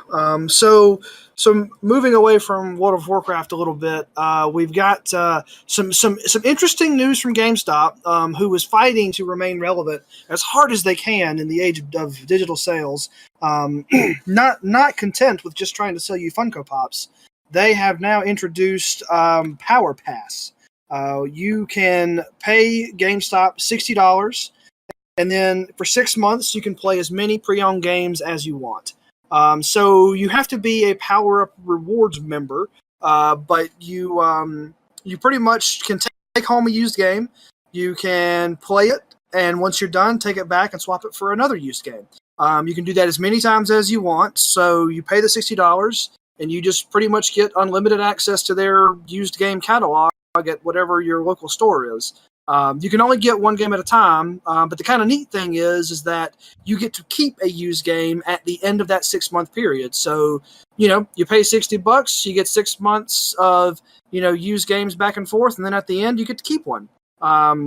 That seems like a pretty neat system. I think the devil here is going to kind of be in the details of what availability looks like. Like what kind of used game library does GameStop have? Are there going to be massive differences in the quality of the used game libraries from store to store? Is GameStop going to work to balance out inventories among stores? I mean, there's a lot of things that I think we're curious to see how it ends up working out. But for me, I've never really had a problem, especially when you look at the Xboxes and the PS4s of the world. I've never really had a problem finding a used game from one of those systems, even relatively shortly after a game's release. So, this could potentially be a really awesome thing for the folks that, that they do just play one game at a time, and they're not as interested in supporting publishers, or they're into more mainstream games and things like that. So, this seems like a neat way for them to try to wring some extra money out of their existing, user base, and also their existing game library. Yeah, I think one of the things for me that's interesting about it is I remember recently when I first got the PS4, it got me kind of interested just in Sony, stuff in general. And I had a friend that lent me a PS3, and I went through and like played a bunch of PS3 games. And of course, I'd never had a PS3 before, so like basically it was basically the end of that console's lifespan. and because the 4 was already out and I was trying to catch up. Like, I feel like that situation would have been so ideal, like with this particular program, Right. because at that point, like, most of the games that I wanted to play were available. People had long since sold them back, or whatever to get the new hotness. But I guess this particular point, like right now, and this is of course neither here nor there, but I'm kind of interested in playing, Prey, Evil Within 2, and Wolfenstein 2. And no, like there's just no, like just not really gonna. That plan doesn't really offer me anything, I think, in this particular instance. Right. But I do feel like that there are, there's a decent number of people, that kind of are out there and exist in that kind of space where they're not on the leading edge of what's coming out. They might have more than one console, and we all talk about our backlogs. You could just sit down with this Power Pass program if you were so inclined, and you could hit through a decent chunk of your backlog. Now, of course, you'll be missing everything that's coming out, of the current year. But you just kind of hit on the use case where this is really, really useful, which is a person picks up a system that has already a pretty big back catalog. And I mean, even today, I think that if someone picked up a PlayStation 4 today, there's a pretty big back catalog of games that they could go through. And this would be a great program for them to kind of, dive into and get some good value out of. Yeah, we could think of it as like the get your friend into video games who's never played video games before plan. Yeah, I mean, it's just kind of true. Try any number of games you want. I think it would be an interesting gift. I wonder if you could gift it to somebody. I mean, you probably could. I mean, so for the price of one new game, I am giving you access to every single used game in this entire system's library. One at a time, of course, but still. Well, and I mean, so yeah, I mean, there are obviously like the logistics of the one at the time, like whether the GameStop's gonna have everything that you want exactly when you want it. Plus, yeah, I don't know. For me, like between things like PS Plus and bundles, and you don't want our gift, Ryan? Not particularly. We were nice enough to give it to you. You jerk. Yeah, I mean, I don't know. It just feels like to me. I mean, it's not a bad deal. I'm not trying to say it's a bad deal. It's just like as things shift to digital, I find that I have so many games that I can't get to. I mean, even now, GameStop has like buy 2 get 1s or buy 3 get 1s or whatever, and like I just look through their library of pre-owned games, and I feel like I can count on one hand like the number of games that they have that I feel like are worth even considering. Yeah, I was like sitting here thinking as you guys were talking, like $60 for 6 months of unlimited rentals, like sounds insane. Like that seems like you could play so like when I think back to like the 360 and PS3 days, like you go into a GameStop and it's just like hundreds of games, like used games sitting on the shelf, like different game titles, and it's like there's a lot of games you could play using that pass, and like a lot of those games are beatable like in a week or two. So like you could really just churn through so many games for $60. And I'm like, that seems insane. Like, how do they get away with that? And then I'm sitting here thinking, like, I think there are a lot less physical games to play on consoles now than there have ever been. So right. I wonder if like they're in a situation now where like, yeah, they're not turning around as many used like PS4 games or Xbox One games or whatever as they used to. So maybe, yeah, like, because both Will and Ryan have said to varying degrees that like, oh yeah, there's not really that many PS4 physical games that like I'd actually use that for right now. So it makes me wonder if like maybe like to me this almost feels like it's actually kind of signaling like the last hurrah for physical games, because I wonder if like the sheer quantity of physical games available now has reached a low enough point where GameStop can look at this and be like, no, this really is not like that amazing of a deal that we're giving away like all of these giving up all these used sales for, because there's just not as many games like physical games anymore. So that's kind of something I wonder. And like we've seen like Blockbuster or Gamefly or whatever else try like weirdly crazy schemes like this before, and then they go out of business. So like I wonder if this is kind of like their last ditch effort to like because I mean we've all known it's coming for years. Is like Yeah. the digital future is coming. We just don't know when. Yeah. And part of me wonders, like, all right, is this the last hurrah? Is this it? Are we here? I will say that, I mean, and contrary to probably most people, like if I can get a physical copy of a game, at least while the market is how it is, if I can get a physical copy, I will. So I can actually I think I got like $25 for my copy of Destiny 2. I mean, like to me, I can recoup half my game costs sometimes. So that I will do it if I can.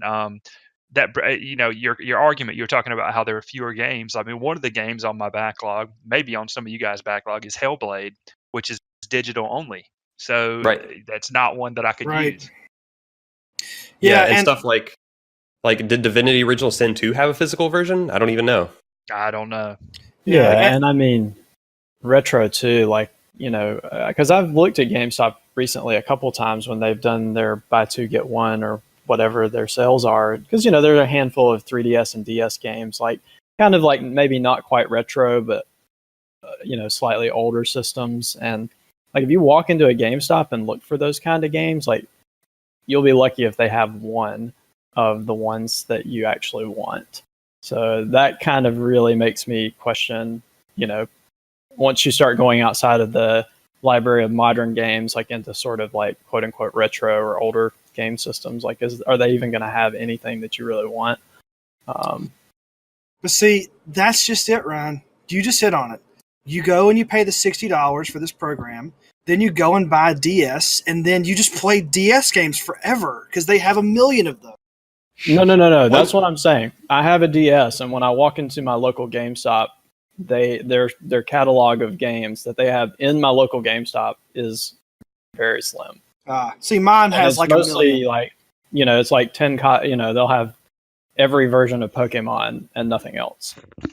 It's that kind of situation. Yeah. So one thing I was thinking is the fact that you keep a game at the end of it, like, because Nintendo used game prices like never go down. Like, if you want to get like Smash for Wii U, that's probably still $55 used or something. So like, if you play like 2 or 3 Nintendo games using that pass and then keep one of them at the end, you're actually like coming out pretty far ahead. Which is an odd, like, ironic thing. Yeah, I mean, somehow I have a feeling they're going to have restrictions because they only have so many copies of Fire Emblem Radiant Dawn, which they want to sell for $140. They probably have a couple of last year's Madden. Yeah, probably just a couple of those. That's funny. I mean, I think we all need to go sign up for this program and report our findings. Get a used copy of Knack 2 to play. Oh God. Oh God. The most necessary of sequels. The most necessary of sequels. Yeah. So I was trying to think of recent PS4 physical games. That's one of them. That's one of them. Yeah, all those Uncharted games are still physical, right? There you go. Just pick up one of those. I guess Lost Legacy was physical. I think so. I don't even know. I'm not sure. I think the fact that we can't say this stuff for sure, like, it kind of signals like where we're headed. Yeah, that definitely says something. So I'm kind of intrigued by it, but I'm also going to raise my hand and say that I think part of me is still living in 2008. That's pretty much when I stopped getting older in my mind. So I'm still living in the era of the Xbox 360 and PS3, and I know we're not there anymore. But man, if this had come out back then, that would have been insane. Yeah. I think for the people who like play a lot of those games, like the games that are still coming out physical, like this could be an amazing deal. And it just depends on who you are and what games you have access to at your GameStop. Well, and just for anecdotally, like the Switch is the only system that I buy everything digital because of the system's portability. But for PS4, which is the only other console that we have that's from this generation, we still buy physical discs for basically everything. So it's just the Switch, and I guess Steam. That's for me all digital. So I'm lagging a little bit behind on that train too. But the last piece that we wanted to touch on, which I did not get a chance to read into too fully, was Paris Games Week, where Sony had a lot of announcements. And to talk about those announcements, Mr. Flex, you have been up on the Games Week. You saw the streams. You did all the things. You know all the things. What can you tell us about Paris Games Week? Bonjour from Paris. I am here to talk about the video games. No, that's not. All right. You're going to try that again, but in normal voice this time. Oh, okay. Hi. Hey. Yeah, so Sony had, like, Paris Games Week is another one of those, like, Gamescom or Tokyo Game Show or PSX, whatever. You know, it's another one of those, like, big gaming events that's not E3, but tries to kind of be like E3. Mm-hmm. So, yeah, they had, like, a big press conference and showed off a bunch of games and made some announcements and that kind of stuff. The highlights for me were some of the new announcements. Like, they had some trailers for stuff we've been known about for a long time, like Last of Us and God of War and Beyond and whatever else. They had some VR stuff and they had some expansions like the Horizon expansion. So, I mean, they had trailers for stuff across the board. That Shadow of the Colossus remake. Whatever, the third time they've put out Shadow of the Colossus in the past decade. Yeah, right, because it came out on PS2, then PS3, now PS4. Yeah, they're just going to release that on every console they make. So why do they keep remastering that game? Because if they can make 47 versions of Resident Evil 4, they can at least make 3 versions of this. I think they're still working on making the horse feel good. But it probably at some point they said, well, we took a decade and a half to make The Last Guardian, so what can we do quickly? Re-put out Shadow of the Colossus again. Seems legit. Yeah, but they did have some new announcements. I don't know if that Final Fantasy 15 DLC was new or not, but in terms of full new games, probably the biggest one was the new Sucker Punch game. And Sucker Punch they're the infamous people. Their new game, Ghost of Tsushima, something like that. Tsushima, yeah. Seems right. Yeah, samurai-themed action game. They had a trailer for that. They announced Guacamelee 2, which I like that first game. Yeah. So maybe they're gonna. I mean, they've got plenty of memes that have come out in the meantime. That yeah. They gotta get all the memes in there. Yeah. Guacamelee 1 was like 2013 or something. So there's been a couple of years, plenty of stuff on the internet to pull from. There you go. And then probably one of the weirdest things they announced was Spelunky 2. Mm-hmm. Which Spelunky is one of those like forever games that just like seem to always get updated, and it was just like a platform. So I don't know what Spelunky 2 is going to be like, but it's going to be an emotional journey. That's what it is. That's funny. I think some of these other games were new. Like I think Hong Kong Massacre was a new announcement. That looked fun. Yeah, that's described as like Hotline Miami meets Max Payne. Yeah, those are both games I like. Yeah, like this of all the stuff they showed, this seems the one most up your alley, Will. Yeah, it's like a top-down. It has like a top-down view like Hotline Miami does, but then it's a lot of like Max Payne style, like dodging and slowing time and that kind of stuff. Mm-hmm. So there you go. I loved Max Payne 1. That was such a fun game. Yeah, so they just ran through a lot of games. I don't know. Did you watch any of it, Nate? I didn't watch any of the streams, but I did kind of look over some of the stuff that came out of it. Yeah, did anything grab your eye? Yeah, the stuff you've basically already talked about. I am curious about that Sucker Punch game for sure. Yeah, I feel like that was like the biggest announcement. Mm-hmm. Yeah, and I know that there were a lot of new trailers released as well. Some of those got the internet talking a little more than others. Like that Last of Us trailer. Yeah, and I have not watched it. I haven't watched any of it, but there was a commentator that had I don't remember exactly what he said, so I'm just paraphrasing. But basically, the commentator was like, they're talking about The Last of Us 2 being an adult game for an adult audience, and that's why it's darker.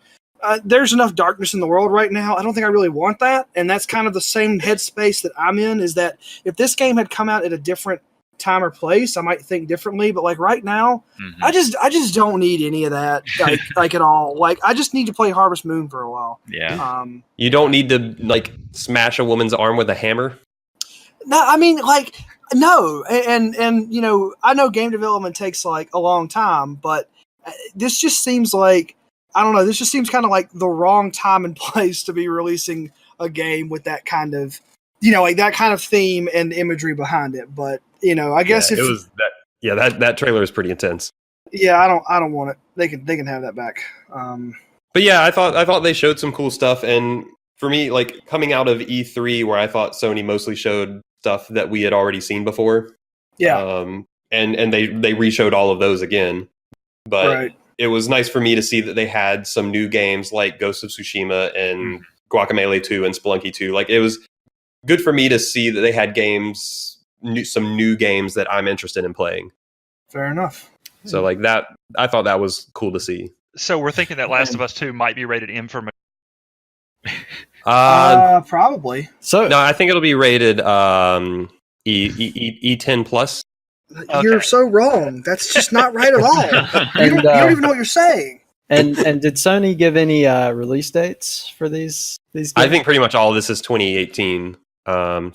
Some of the DLCs, like they had a Resident Evil 7 DLC, Final Fantasy 15 DLC, or Horizon DLC. I think some of those are like pretty soon. Like I know the Horizon thing is this week, but I think all of the new games are 2018.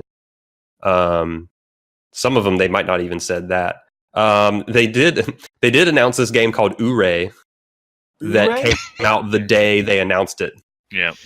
They said which it's been a long time since a company's done that, but they're like, yeah, we're announcing this game and it's out now. You can get it. And it's out right now. And then it got really bad reviews, I think. Oh no. It's out right now, and it's not very good. That's why there was no pre-marketing hype. It was just bad.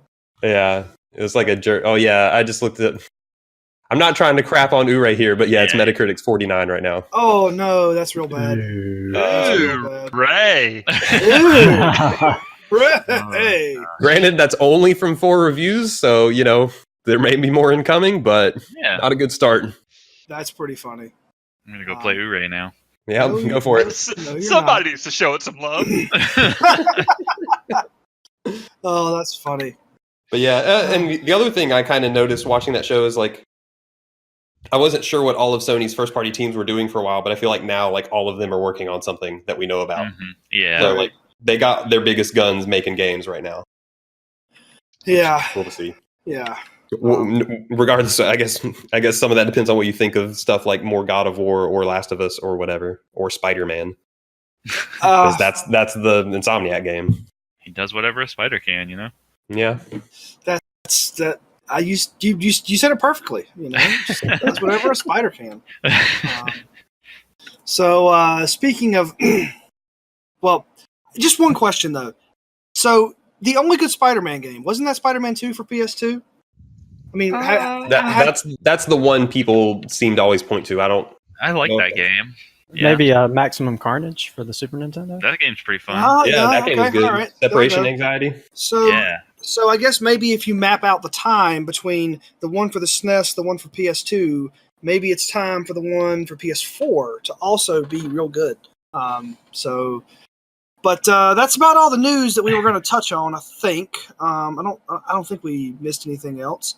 But now we get to the fun part of seeing what everyone's going to be playing in the near future, in the next 2 weeks until the next ATACS.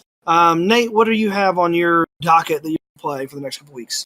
Probably pretty much just Mario, if All I'm right. being honest. Yep, that's perfectly fair. Please be honest. Please be honest. Don't lie. I'm gonna go play Ure for 2 weeks. Oh, This is our honest podcast. yes, exactly. Adults talk about honest things. Ryan, what about you? What do you have coming up that you want to finish out over the next couple of weeks?